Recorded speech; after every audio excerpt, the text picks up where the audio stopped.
Hello students, आज हम बात करेंगे स्टैंडिंग वेव्स की।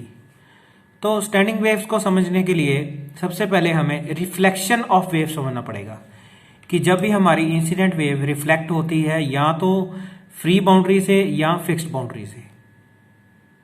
When the incident ray is made to fall on fixed boundary in the form of crest, the trough is formed in the form of reaction.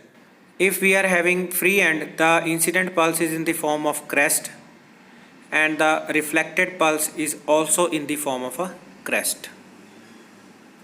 This means if two waves traveling in opposite directions interfere with each other, we will get crests and troughs for constructive and destructive interference. So when two crests interfere with each other, there will be constructive interference. And if one crest and other trough meet each other, the interference is destructive. There are two waves, blue and red line, in the opposite direction. When the crest of one wave meets with crest of other, there is maximum amplitude. And if the crest meets with the trough, the amplitude, that is the black wave, is minimum. There should be two waves.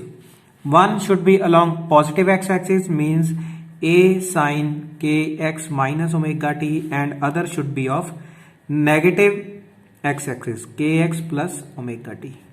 So according to superposition principle, y should be y1 plus y2, that is a sine kx minus omega t plus sine kx plus omega t. So we will apply the formula 2 sine a plus b by 2.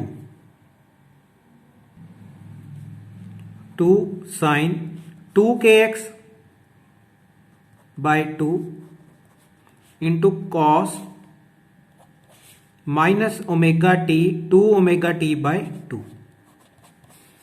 So means cos of minus theta is cos theta. So we are writing 2a sine kx into cos kx. This is the equation number A.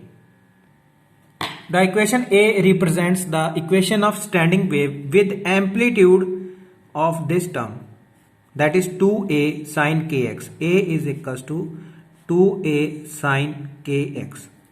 So the amplitude should be minimum and maximum for the values of kx.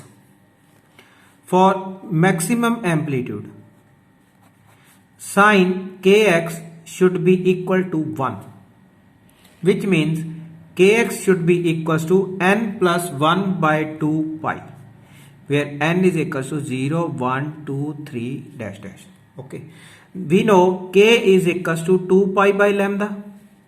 Therefore, 2 pi by lambda into x is equals to n plus 1 by 2 into lambda. Therefore, x is equals to n plus 1 by 2 into lambda by 2, or x is equals to 2n plus 1 lambda by 4. Students, this is the position of maximum amplitude, which is the position of antinode.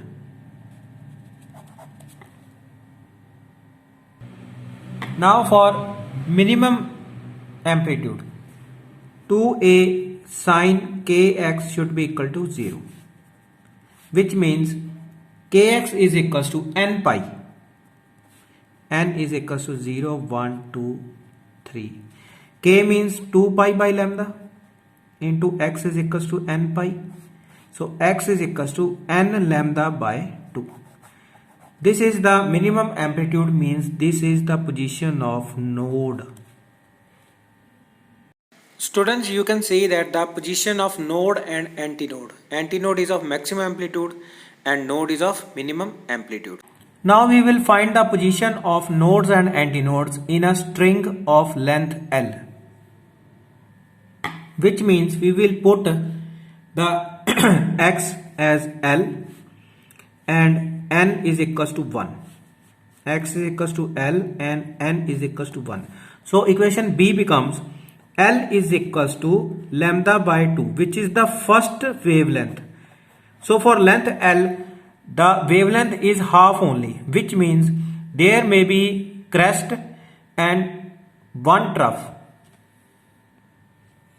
So we are getting half lambda, means lambda will be complete if there will be another trough to make full wavelength.